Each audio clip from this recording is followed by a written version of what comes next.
The Adventures of Sherlock Holmes by Sir Arthur Conan Doyle. Adventure 1. A Scandal in Bohemia. Sections 1 through 3.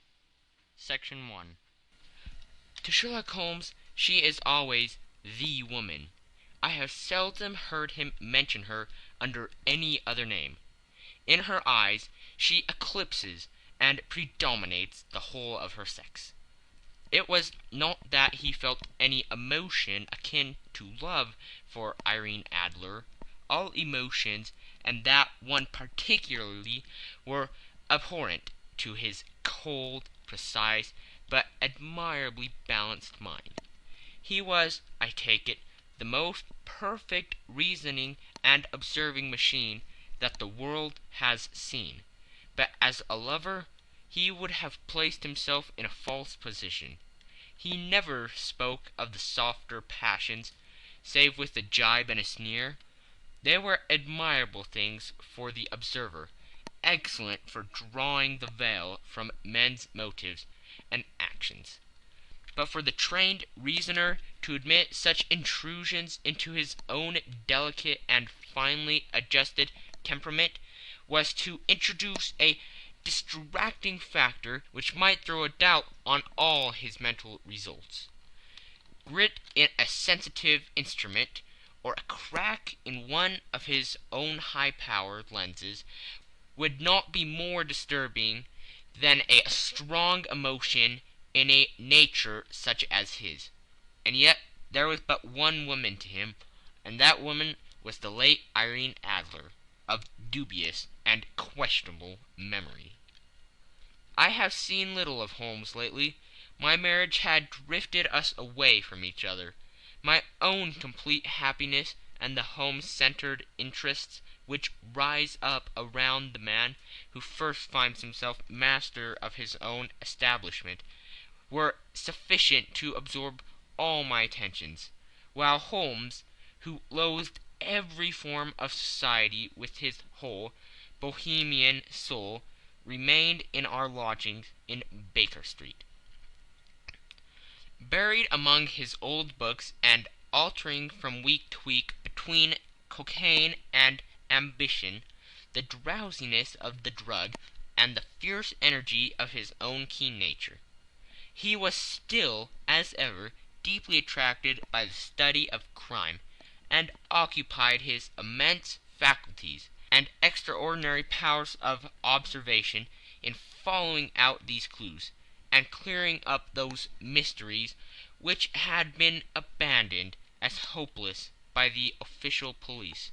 From time to time I heard some vague account of his doings, of his summons to Odessa in the case of the Trepoff murder, of his clearing up of the singular tragedy of the Atkinson brothers at Trincomalee, and finally of the mission which he had accomplished so delicately and successfully for the reigning family of Holland. Beyond these signs of his activity, however, which I merely shared with all the readers of the daily press, I knew little of my former friend and companion. One night, it was on the 20th of March, 1888, I was returning from a journey to a patient, for I had now returned to civil practice, when my way led me through Baker Street. As I passed the well-remembered door, which must always be associated in my mind with my wooing, and with the dark incidents of the Stoty in Scarlet, I was seized with a keen desire to see Holmes again, and to know how he was employing his extraordinary powers. His rooms were brilliantly lit, and even as I looked up I saw his tall, spare figure pass twice in a dark silhouette against the blind. He was pacing the room, swiftly, eagerly, with his head sunk upon his chest and his hands clasped behind him. To me, who knew his every mood and habit, his attitude and manner, told their own story. He was at work again. He had risen out of his drug-created dreams, and was hot upon the scent of some new problem. I rang the bell, and was shown up to the chamber, which had formerly been in part my own. His manner was not effusive. It seldom was. But he was glad, I think, to see me. With hardly a word spoken, but with a kindly eye, he waved me an armchair, threw across his case of cigars, and indicated a spirit case and a gasogene in the corner. Then he stood before the fire and looked me over in his singular introspective fashion. "Wedlock suits you," he remarked. "I think, Watson, that you have put on 7.5 pounds since I saw you." "7!" I answered. "Indeed, I should have thought a little more, just a trifle more, I fancy, Watson. And in practice again, I observe. You did not tell me that you intended to go into harness." "Then how do you know?" "I see it. I deduce it. How do I know that you have been getting yourself very wet lately, and that you have a most clumsy and careless servant girl?" "My dear Holmes," said I, "this is too much. You would certainly have been burned had you lived a few centuries ago. It is true that I had a country walk on Thursday, and came home in a dreadful mess. But as I have changed my clothes, I can't imagine how you deduce it. As to Mary Jane, she is incorrigible, and my wife has given her notice. But there again I fail to see how you work it out." He chuckled to himself, and rubbed his long nervous hands together. "It is simplicity itself," said he. "My eyes tell me that on the inside of your left shoe, just where the firelight strikes it, the leather is scourged by 6 almost parallel cuts. Obviously they have been caused by someone who has very carelessly scraped around the edges of the soles in order to remove crusted mud from it. Hence you see my double deduction, that you have been out in vile weather, and that you have a particularly malignant boot-slitting specimen of the London Slave. As to your practice, if a gentleman walks into my room smelling of iodine, with a black mark of nitrate of silver upon his right forefinger, and a budge on the right side of his top hat, to show where he has secreted his stethoscope, I must be dull indeed if I did not pronounce him to be an active member of the medical profession." I could not help laughing at the ease with which he examined his process of deduction. "When I hear you give your reasons," I remarked, "the thing always appears to me to be so ridiculously simple that I could easily do it myself, though at each successive instance of your reasoning I am baffled until you explain your process. And yet I believe that my eyes are as good as yours." "Quite so," he answered, lighting a cigarette, and throwing himself down into an armchair. "You see, but you do not observe. The distinction is clear. For example, you have frequently seen the steps which lead up from the hall to this room?" "Frequently." "How often?" "Well, some hundreds of times." "Then how many are there?" "How many? I don't know." "Quite so. You have not observed, and yet you have seen. That is just my point. Now I know that there are 17 steps, because I have both seen and observed. By the way, since you are interested in these little problems, and since you have been good enough to chronicle one or two of my trifling experiences, you may be interested in this." He threw over a sheet of thick, pink-tinted notepaper, which had been lying upon the table. "It came by the last post," said he. "Read it aloud." The note was undated, and without either signature or address. "There will call upon you tonight, at 7:45, it said, "a gentleman who desires to consult you upon a matter of the very deepest moment. your recent services to one of the royal houses of Europe have shown that you are one who may safely be trusted with matters which are of an importance which can hardly be exaggerated. This account of you will have from all quarters received, but in your chamber then at that hour, and do not take it amiss if your visitor wears a mask." "This is indeed a mystery," I remarked. "What do you imagine that it means?" "I have no data yet. It is a capital mistake to theorize before one has data. Insensibly one begins to twist facts to suit theories, instead of theories to suit facts. But the note itself, what do you deduce from it?" "I certainly examined the writing, and the paper upon which it was written."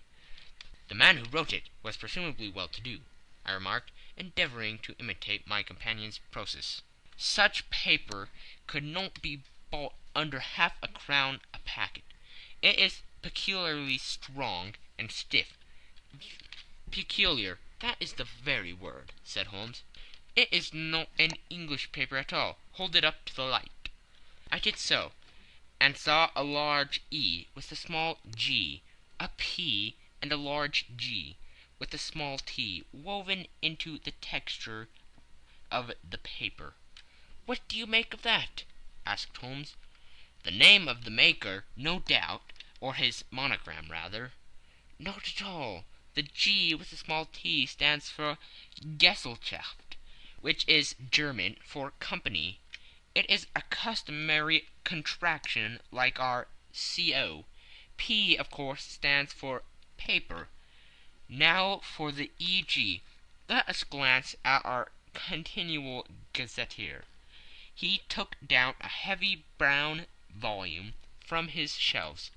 Eglots. Here we are. Egeria.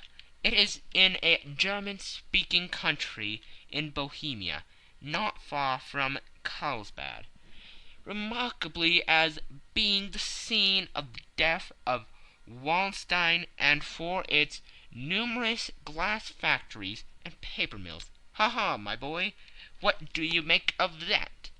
His eyes sparkled, and he sent up a great blue triumphant cloud from his cigarette. "The paper was made in Bohemia," I said. "Precisely. And the man who wrote the note is a German. Do you note the particular contraction of the sentence, 'This account of you we have from all quarters received'? A Frenchman or Russian could not have written that. It is the German who is so unctuous to his verbs. It only remains, therefore, to discover what is wanted by this German, who writes upon Bohemian paper and prefers wearing a mask to showing his face. And here he comes, if I am not mistaken, to resolve all our doubts." As he spoke there was the sharp sound of horses' hoofs, and the grating wheels against the curb, followed by a sharp pull at the bell. Holmes whistled. "A pair by the sound," said he. "Yes," he continued, glancing out of the window, "a nice little Brogman, and a pair of beauties, 150 guineas apiece. There's money in this case, Watson, if there is nothing else. I think that I had better go, Holmes." "Not a bit, Doctor. Stay where you are. I am lost without my Boswell, and that promises to be interesting. It would be a pity to miss it. But your client, never mind him. I may want your help, and so may he. Here he comes. Sit down in that armchair, Doctor, and give us your best attention." A slow and heavy step, which had been heard upon the stairs and in the passage, paused immediately outside the door. Then there was a loud and authoritative tap. "Come in," said Holmes. A man entered who could hardly have been less than 6 feet 6 inches in height, with the chest and limbers of a Hercules. His dress was rich with a richness which would, in England, be looked upon as akin to bad taste. Heavy bands of astrakhan were slashed across the sleeves and fronts of his double-breasted coat, while the deep blue coat, which was thrown over his shoulders, was lined with flame-colored silk and secured at the neck with a brooch, which consisted of a single flaming beryl. Boots which extended halfway up his calves, and which were trimmed at the tops with rich brown fur, completed the impression of barbaric opulence which was suggested by the whole appearance. He carried a broad-brimmed hat in his hand, while he wore across the upper part of his face, extending down past the cheekbones, a black visored mask, which he had apparently adjusted that very moment, for his hand was still raised to it as he entered. From the lower part of the face he appeared to be a man of strong character, with a thick hanging lip, and a long, straight chin suggestive of resolution, pushed to the length of obstinacy. "You had my note?" he asked, with a deep, harsh voice, and a strongly marked German accent. "I told you that I would call." He looked from one to the other of us, as if uncertain which to address. "Pray take a seat," said Holmes. "This is my friend and colleague, Dr. Watson, who is occasionally good enough to help me in my cases. Whom have I the honor to address?" "You may address me as Count von Kramm, a Bohemian nobleman. I understand that this gentleman, your friend, is a man of honor and discretion, whom I may trust with a matter of the most extreme importance. If not, I should much prefer to communicate with you alone." I rose to go, but Holmes caught me by the wrist and pushed me back into my chair. "It is both or none," said he. "You may see before this gentleman anything which you may say to me." The Count shrugged his broad shoulders. "Then I must begin," said he, "by binding you both to absolute secrecy for 2 years. At the end of that time the matter will be of no importance. At present it is too much to say that it is of such weight it may have an influence upon European history." "I promise," said Holmes. "And I." "You may excuse this mask," countered our strange visitor. "The august person who employs me wishes his agent to be unknown to you, and I may confess at once that the title by which I have just called myself is not exactly my own." "I was aware of it," said Holmes dryly. "The circumstances are of great delicacy, and every precaution has to be taken to quench what might grow to be an immense scandal and seriously compromise one of the reigning families of Europe. To speak plainly, the matter implicates the great house of Austrian hereditary kings of Bohemia." "I was also aware of that," murmured Holmes, settling himself down in his armchair, closing his eyes. Our visitor glanced with some apparent surprise at the rigid, longing figure of the man, who had been no doubt depicted to him as the most incisive reasoner and most energetic agent in Europe. Holmes slowly reopened his eyes and looked impatiently at his gigantic client. "If your Majesty would condescend to state your case," he remarked, "I should be better able to advise you." The man sprang from his chair and paced up and down the room in uncontrollable agitation. Then, with a gesture of desperation, he tore the mask from his face and hurled it upon the ground. "You are right!" he cried. "I am the king. Why should I attempt to conceal it?" "Why, indeed?" murmured Holmes. "Your Majesty had not spoken before. I was aware that I was addressing William Gottrich Sigmund von Armstrong, Grand Duke of Castle Flatzin, and hereditary King of Bohemia." "But you can understand," said our strange visitor, sitting down once more and passing his hand over his high white forehead. "You can understand that I am not accustomed to doing such business in my own person, that I could not confide it to an agent without putting myself in his power. I have come incognito from Prague, from the purpose of consulting you." "Then pray consult," said Holmes, shutting his eyes once more. "The facts are briefly these. Some 5 years ago, during a lengthy visit to Warsaw, I made the acquaintance of the well-known adventuress Irene Adler. The name is no doubt familiar to you?" "Kindly look her up in my index, doctor," murmured Holmes, without opening his eyes. For many years he had adopted a system of docking all paragraphs concerning men and things, so that it was difficult to name a subject or a person on which he could not at once furnish information. In this case I found her biography sandwiched in between that of Hebrew rabbi and that of staff commander, who had written a monograph upon the deep-sea fishes. "Let me see," said Holmes. Born in New Jersey in the year 1858. Contrito. Let Scala. Prima donna Imperial Opera of Warsaw. Yes! Retired from the operatic stage. Ha! Living in London. Quite so, your Majesty. As I understand, become entangled with this young person, wrote her some compromising letters, and is now desirous of getting these letters back." "Precisely so. But how?" "Was there a secret marriage?" "None." "No legal papers or certificates?" "None." "Then I fail to follow your Majesty. If this young person should produce her letters from blackmailing or other purposes, how is she to prove their authenticity?" "There is writing." "Pooh! Forgery." "My private notepaper." "Stolen." "My own seal." "Imitated."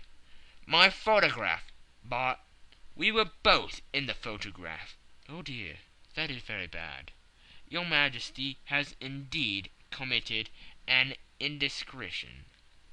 "I was mad, insane." "You have compromised yourself seriously."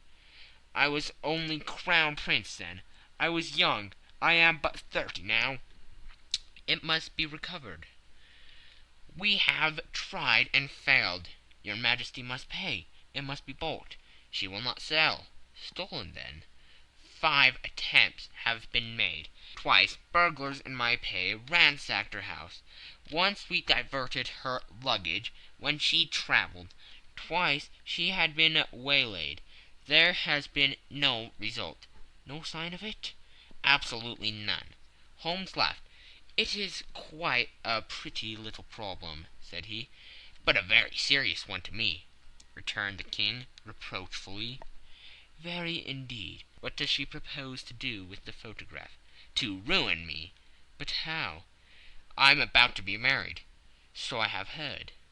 "To Claudia Lorman von Saxe-Montenegrin, second daughter of the King of Scandinavia. You may know the strict principles of her family. She is herself the very soul of delicacy. A shadow of a doubt as to my conduct would bring the matter to an end." "And Irene Adler?" "Threatens to send him a photograph." "And she will do it. I know that she will do it. You do not know her, but she has a soul of steel. She has the face of the most beautiful of women, and the mind of the most resolute of men. Rather than I should marry another woman, there are no lengths to which she would not go. None." "You are sure that she has not sent it yet?" "I am sure." "And why?" "Because she has said that she would send it on the day when the betrothal was publicly proclaimed. That would be next Monday." "Oh, then we have 3 days yet," said Holmes with a yawn. "That is very fortunate, as I have 1 or 2 matters of importance to look into just at present. Your Majesty will, of course, stay in London for the present?" "Certainly. You will find me at the Logram under the name of the Count von Kram.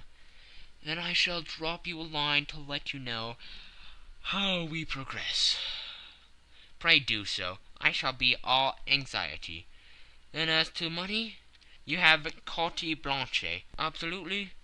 I tell you that I would give one of the provinces of my kingdom to have that photograph. And for the present expenses, the king took a heavy chamois leather bag from under his cloak and laid it on the table. There are 300 pounds in gold and 700 in notes, he said. Holmes scribbled a receipt upon a sheet of his notebook and handed it to him. And mademoiselle's address, he asked, is Brony Lodge, Supretime Avenue, St. John's Wood. Holmes took a note of it. One other question, said he. Was the photograph a cabinet? It was. Then good night, your majesty, and I trust that we shall soon have some good news for you. And good night, Watson, he added, as the wheels of the Royal Brougham rolled down the street. If you will be good enough to call tomorrow afternoon at 3 o'clock, I should like to chat this little matter over with you. End of Section 1. Section 2. At 3 o'clock precisely, I was at Baker Street, but Holmes had not yet returned. The landlady informed me that he had left the house shortly after 8 o'clock in the morning. I sat down beside the fire, however, with the intention of awaiting him. However long he might be, I was already deeply interested in his inquiry, for though it was surrounded by none of the grim and strange features which were associated with the two crimes which I have already recorded, still the nature of the case and the exalted station of his client gave it a character of its own. Indeed, apart from the nature of the investigation which my friend had on hand, there was something in his masterly grasp of a situation, and his keen, incisive reasoning, which made it a pleasure to me to study his system of work, and to follow the quick, subtle methods by which he distinguished the most inextricable mysteries. So accustomed was I to his invariable success that the very possibility of his failing had ceased to enter into my head. It was close upon 4 before the door opened, and a drunken-looking groom, ill-kept and side-whiskered, with an inflamed face and disreputable clothes, walked into the room. Accustomed as I was to my friend's amazing powers in the use of disguises, I had to look 3 times before I was certain that it was indeed he. With a nod he vanished into the bedroom, whence he emerged in 5 minutes, too suited and respectable as of old, putting his hands into his pockets. He stretched out his legs in front of the fire and laughing heartily for some minutes. "Well, really," he cried, and then he choked and laughed again, until he was obliged to lie back, limp and helpless, in the chair. "What is it?" "It's quite too funny. I am sure you could never guess how I employed my morning, or what I ended by doing." "I can't imagine. I suppose that you have been watching the habits and perhaps the house of Miss Irene Adler?" "Quite so, but the sequel was rather unusual. I will tell you, however. I left the house a little after 8 o'clock this morning, in the character of a groom, out of work.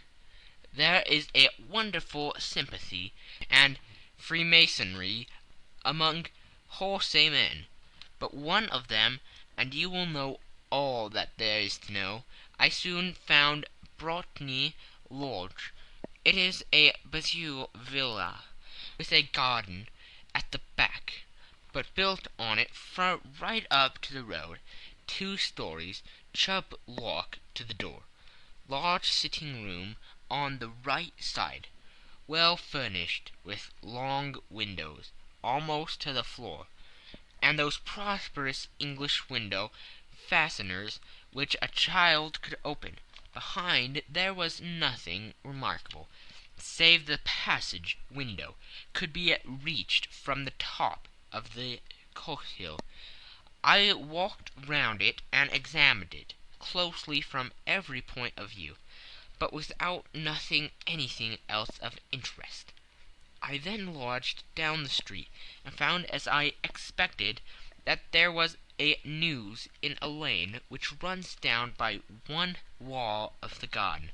I lent the ostlers a hand in rubbing down their houses, and received in exchange 2 pence, a glass of half and half, 2 fills of shag tobacco, and as much information as I could desire about Miss Adler, to say nothing of half a dozen other people in the neighborhood, in whom I was not in the least interested, but whose biographies I was compelled to listen to.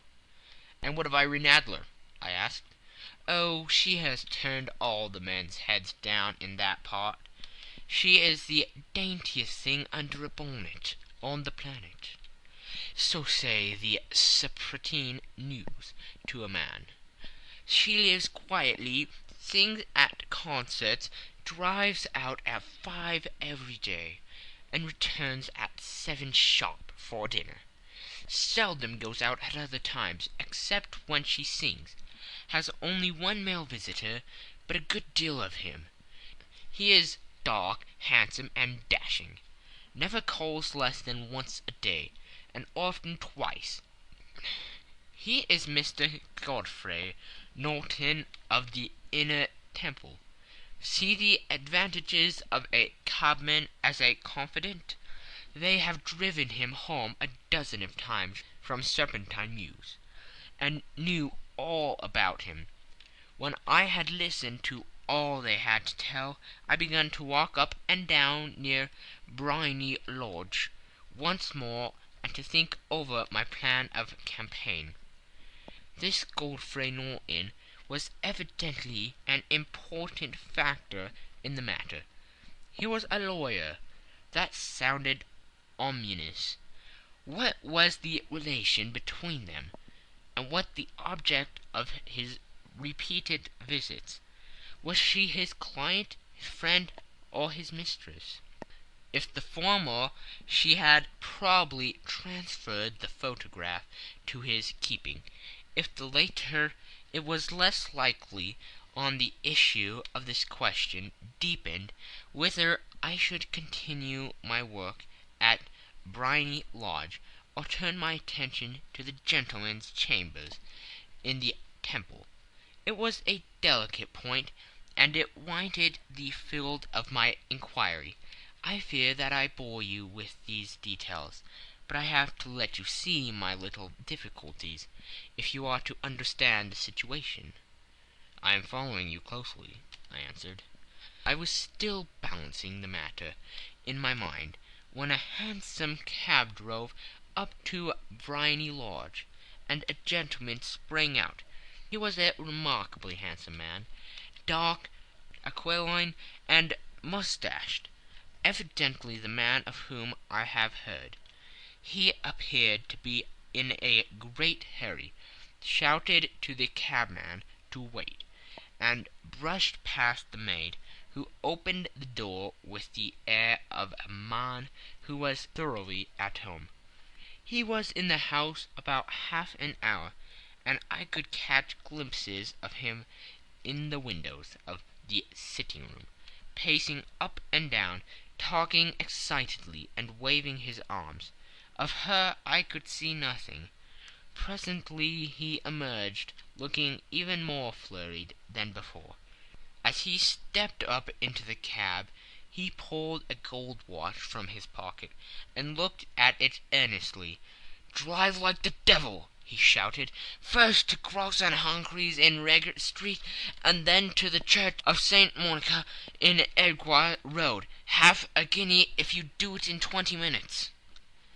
Away they went, and I was just wondering whether I should not do well to follow them, when up the lane came a neat little landau, the coachman with his coat only half buttoned, and his tie under his ear, while all the tags of his harness were sticking out of the buckles.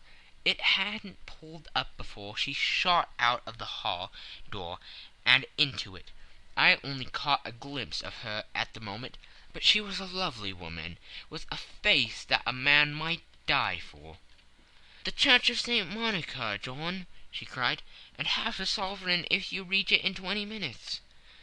This was quite too good to lose, Watson. I was just balancing whether I should run for it, or whether I should perch behind her landau, when a cab came through the street. The driver looked twice at such a shabby fare, but I jumped in before he could object. "The Church of St. Monica," said I, "and half a sovereign if you reach it in 20 minutes." It was 25 minutes to 12, and of course it was clear enough what was in the wind. My cabby drove fast. I don't think I ever drove faster, but the others were there before us, the cab and the landau, with their steaming horses, were in front of the door. When I arrived, I paid the man and hurried into the church. There was not a soul there save the two whom I had followed, and a surpliced clergyman who seemed to be expostulating with them. They were all three standing in a knot in front of the altar. I longed up the side aisle like any other idler who has dropped into a church. Suddenly, to my surprise, the three at the altar faced round to me, and Godfrey Norton came running as hard as he could toward me. "Hank," he cried, "you'll do. Come, come." "What then?" I asked. "Come, man, come only 3 minutes, or it won't be legal." I was half dragged up to the altar, and before I knew where I was, I found myself mumbling responses which were whispered in my ear, and vouching for things of which I knew nothing, and generally assisting in the secure tying up of Irene Adler, spinster, to Godfrey Norton, bachelor. It was all done in an instant, and there was the gentleman thanking me on the one side and the lady on the other, while the clergyman beamed on me in front. It was the most preposterous position in which I ever found in my life, and it was the thought of it that startled me into laughing just now. It seems that there had been some informality about their license, that the clergyman absolutely refused to marry them without a witness of some sort, and that my lucky appearance saved the bridegroom from having to sally out into the street in search of a best man. The bride gave me a sovereign, and I mean to wear it on my watch chain in memory of the occasion. "That is a very unexpected turn of affairs," said I. "And what then?" "Well, I found my plans very seriously menaced. It looked as if the pair might take an immediate departure, and so necessity very prompt and energetic measures on my part. At the church door, however, they separated, he driving back to the Temple, and she to her own house. "I shall drive out into the park at 5 as usual," she said, as she left him. I heard no more.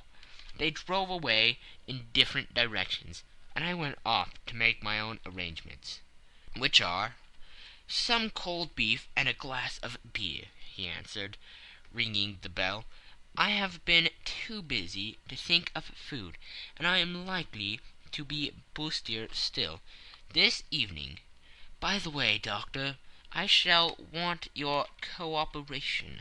"I shall be delighted." "You don't mind breaking the law?" Not in the least. Nor running a chance of arrest? Not in a good cause? Oh, the case is excellent. Then I am your man. I was sure that I might rely on you. But what do you wish? When Miss Turner has brought in the tray, I will make it clear to you now," he said, as he turned hungrily on the simple fare that our landlady had provided. "I must discuss it while I eat, for I have not much time. It is nearly 5 now. In 2 hours we must be on the scene of action. Miss Irene, or Madame, rather, returns from her drive at 7. We must be at Briony Lodge to meet her." "And what then?" "You leave that to me. I have already arranged what is to occur. There's only one point on which I must insist. You must not interfere, come what may. You understand?" "I'm to be neutral?" "To do nothing whatever. There will probably be some small unpleasantness. Do not join in it. It will end in my being conveyed into the house. 4 or 5 minutes afterwards the sitting-room window will be open. You are to station yourself close to that open window. Yes, you are to watch me, for I have been visible to you.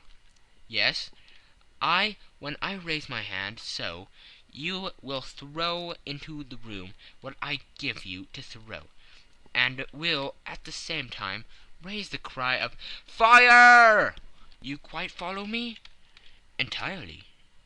"It is nothing more formidable," he said, taking a long cigar-shaped roll from his pocket. "It is an ordinary plumber's smoke rocket, fitted with a cap at either end, to make it self-lighting. Your task is confined to that. When you raise your cry of 'Fire!' it will be taken up by quite a number of people. You may then walk to the end of the street, and I will rejoin you in 10 minutes. I hope that I have made myself clear. I am to remain neutral, to get near the window, to watch you, and at your signal to throw this object, then to raise the cry of 'Fire!' and to wait you at the corner of the street." "Precisely." "Then you may entirely rely on me?" "That is excellent. I think, perhaps, it is almost time that I prepare for the new role I have to play." He disappeared into his bedroom, and returned in a few minutes, in the character of an amiable and simple-minded nonconformist clergyman. His broad black hat, his baggy trousers, his white tie, his sympathetic smile, and general look of peering and benevolent curiosity were such as Mr. John Hare alone could have equalled. It is not merely that Holmes changed his costume. His expression, his manner, his very soul seemed to vary every fresh part that he assumed. The stage lost a fine actor, even as science lost an acute reasoner when he became a specialist in crime.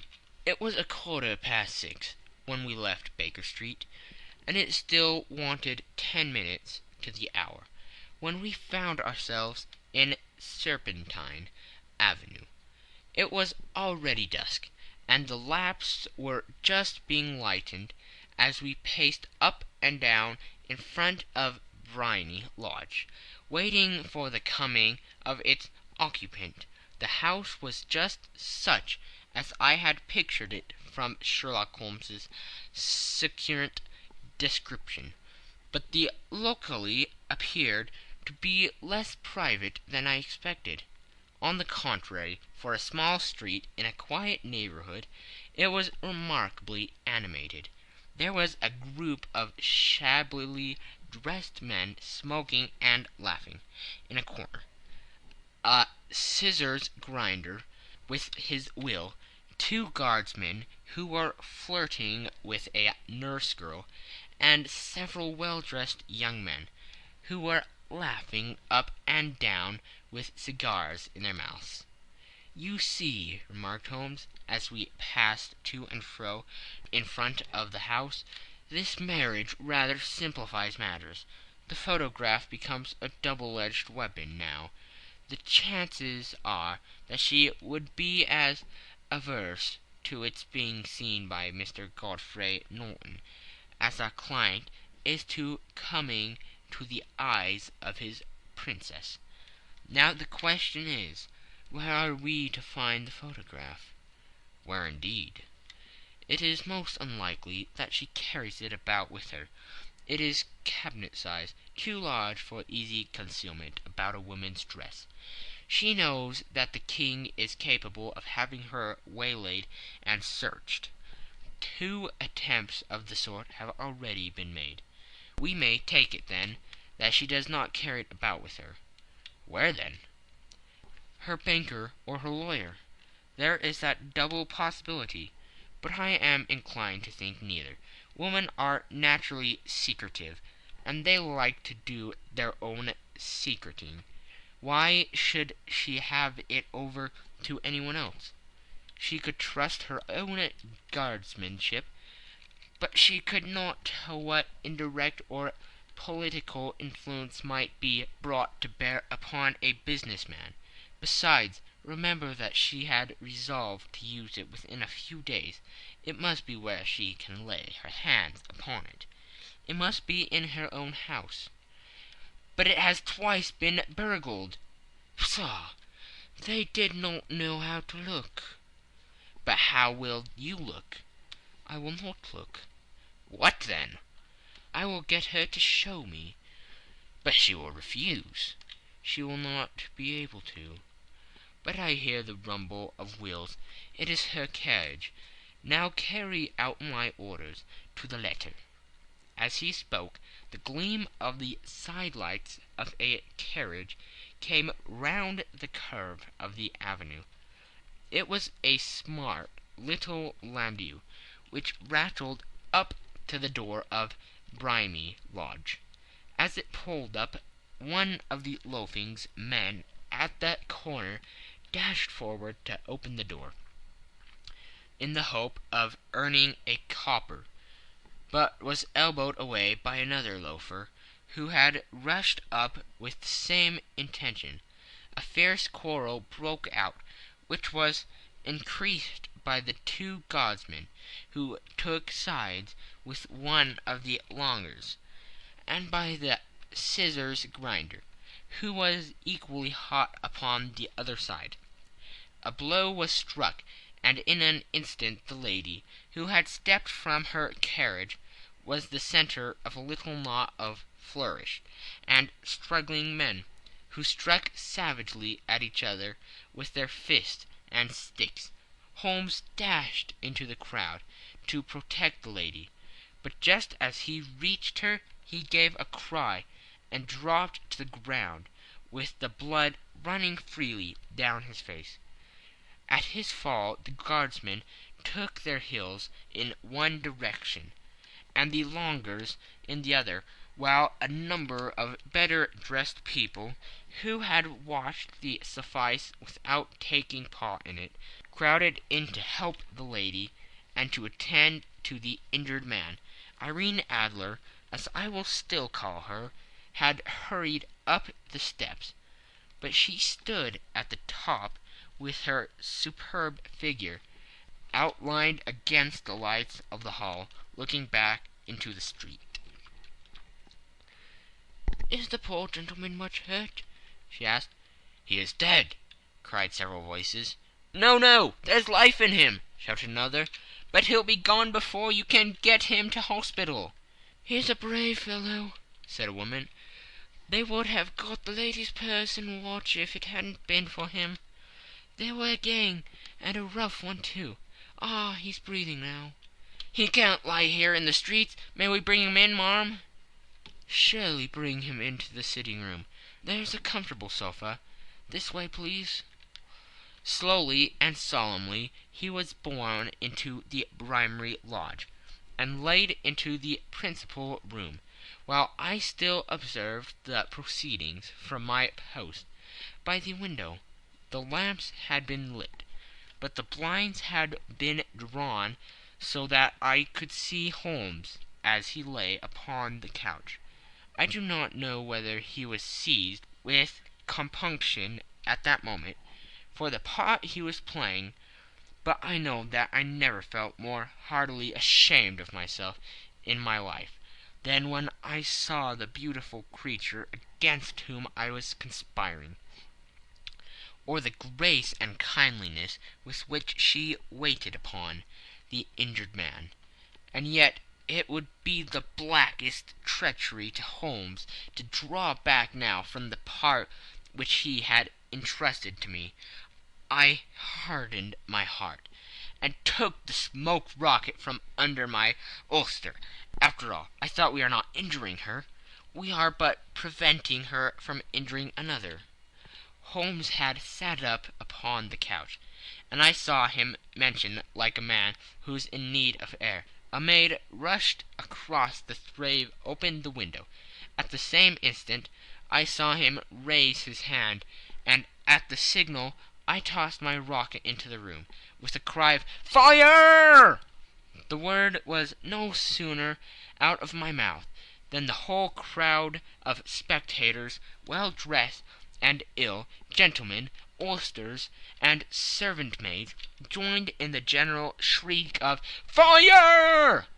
Thick clouds of smoke curled through the room, and out those open windows I caught a glimpse of rushing figures, and a moment later the voice of Holmes from within, assuring them that it was a false alarm. Slipping through the shouting crowd, I made my way to the corner of the street, and in 10 minutes was rejoiced to find my friend's arm in mine, and to get away from the scene of uproar.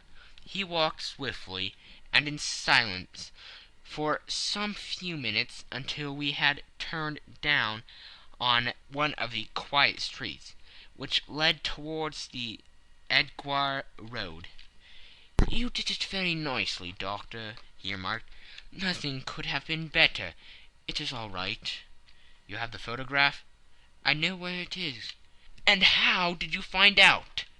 "She showed me, as I told you she would." "I am still in the dark." "I do wish to make a mystery," said he, laughing. "The matter was perfectly simple. You are, of course, saw that every one in the street was an accomplice. They were all engaged for the evening." "I guessed as much." "Then, when the row broke out, I had a little moist red paint in the palm of my hand. I rushed forward, fell down, clapped my hand to my face, and became a piteous spectacle. It is an old trick." "That also I could fathom." "Then they carried me in. She was bound to have me in. What else could she do? And into her sitting-room, which was the very room which I suspected. It lay between that and her bedroom, and I was determined to see which. They laid me on a couch. I motioned for air. They were compelled to open the window, and you had your chance." "How did that help you?" "It was all important. When a woman thinks that her house is on fire, her instinct is at once to rush to the thing which she values most.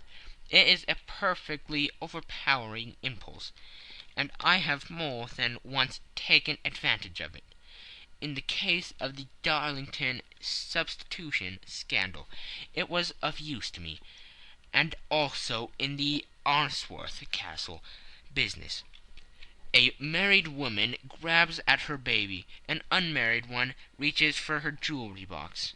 Now it was clear to me that Our Lady of to-day had nothing in the house more precious to her than what we are in quest of. She would rush to secure it. The alarm of the fire was admirably done. The smoke and shouting were enough to shake nerves of steel. She responded beautifully.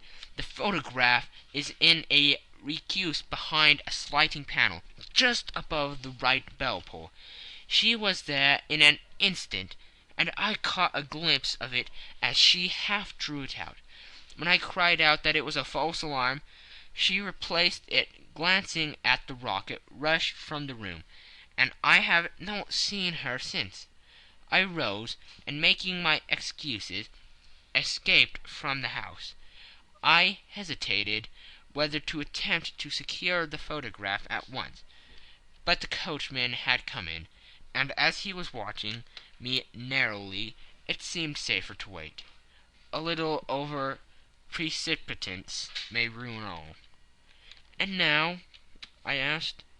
"Our quest is practically finished. I shall call with the king tomorrow, and with you, if you care to come with us.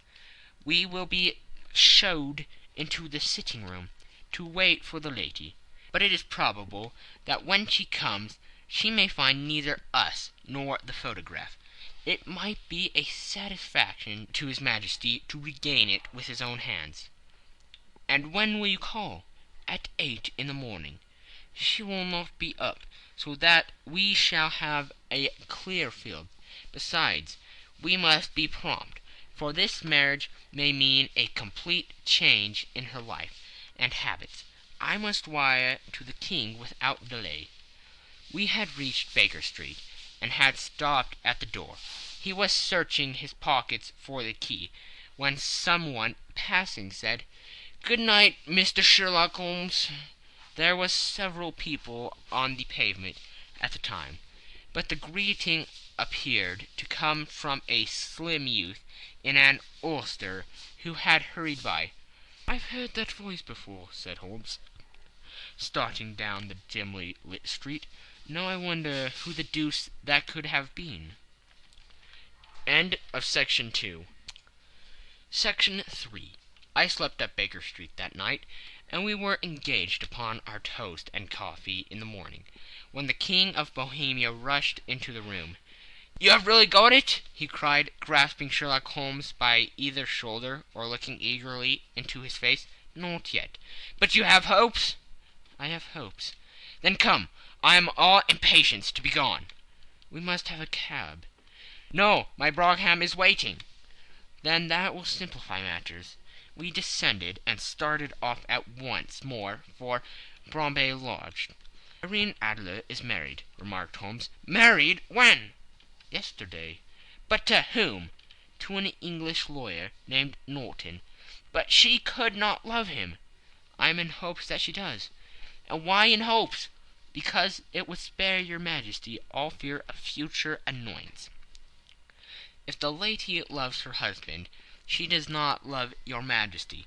If she does not love your Majesty, then there is no reason why she should interfere with your Majesty's plan."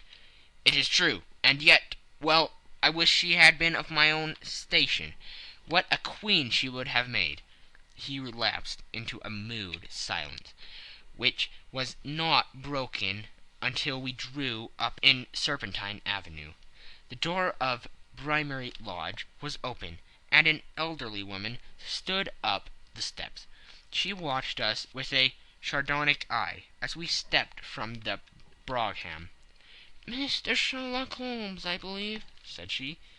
"I am Mr. Holmes," answered my companion, looking at her with a questioning and rather startled gaze. "Indeed, my mistress told me that you were likely to call. She left this morning with her husband by the 5:15 train from Charing Cross for the Continent." "What?" Sherlock Holmes staggered back with the chagrin and surprise. "Do you mean that she has left England?" "Never to return." "And the papers?" asked the King hoarsely. "All is lost." "We shall see." He pushed past the servant and rushed into the drawing-room, followed by the King and myself. The furniture was scattered about in every direction, with the dismantled shelves and open drawers, as if the lady had hurriedly ransacked them before her flight. Holmes rushed at the bell-pull, tore back a small sliding shutter, and plunging in his hand, pulled out a photograph and a letter. The photograph was of Irene Adler herself, in evening dress. The letter was superseded to Sherlock Holmes, Esq., to be left till called for. My friend tore it open, and we all three read it together. It was dated midnight of the preceding night, and ran in this way. My dear Mr. Sherlock Holmes, you really did it well. You took me in completely. Until after the alarm of fire I had not a suspicion. But then, when I found how I had betrayed myself, I began to think. I had been warned against you months ago. I had been told that if the king employed an agent, it would certainly be you, and your address had been given me. Yet, with all this, you made me reveal what you wanted to know. Even after I became suspicious, I found it to think evil of such a dear, kind old clergyman. But you know I have been trained as an actress myself. Male costume is nothing new to me. I often take advantage of the freedom which it gives. I sent John the coachman to watch you, ran upstairs, got into my walking clothes, as I call them, and came down just as you departed. Well, I followed you to your door, and so made sure that I was really an object of interest to the celebrated Mr. Sherlock Holmes. Then I rather imprudently wished you good night, and started for the Temple to see my husband. We thought the best resource was flight, when we pursued by so formidable an antagonist. So you will find the nest empty when you call tomorrow. As to the photograph, your client may rest in peace. I love and am loved by a better man than he. The king may do what he will without hindrance from one whom he has cruelly wronged.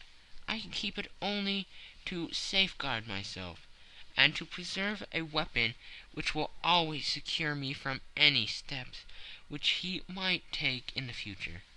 I leave a photograph which he might care to possess, and I remain, dear Mr. Sherlock Holmes, very truly yours, Irene Norton, née Adler. "What a woman! Oh, what a woman!" cried the King of Bohemia, when we had all three read this epistle. "Did I not tell you how quick and resolute she was? Would she not have made an admirable queen? Is it not a pity that she was not on my level?" "From what I have seen of the lady, she seems indeed to be on a very different level to you, Majesty," said Holmes coldly. "I am sorry that I have not been able to bring your Majesty's business to a more successful conclusion." "On the contrary, my dear sir," cried the King, "nothing could be more successful. I know that her word is inviolate. The photograph is now as safe as if it were in the fire." "I am glad to hear your Majesty say so." "I am immensely indebted to you. Pray tell me in what way I can reward you. This ring—" He slipped an emerald snake ring from his finger and held it out upon the palm of his hand. "Your Majesty has something which I should value even more highly," said Holmes. "You have but to name it." "The photograph!" The King stared at him in amazement. "Irene's photograph!" he cried. "Certainly, if you wish it." "I thank your Majesty. Then there is no more to be done in the matter. I have the honour to wish you very good morning." He bowed and turned away without observing the hand which the King had stretched out to him. He set off in my company for his chambers. And that was how a great scandal threatened to affect the kingdom of Bohemia, and how the best plans of Mr. Sherlock Holmes were beaten by a woman's wit. He used to make merry over the cleverness of women, but I have not heard him do it of late. And when he speaks of Irene Adler, or when he refers to her photograph, it is always under the honourable title of the woman. End of section 3. End of the scandal in Bohemia.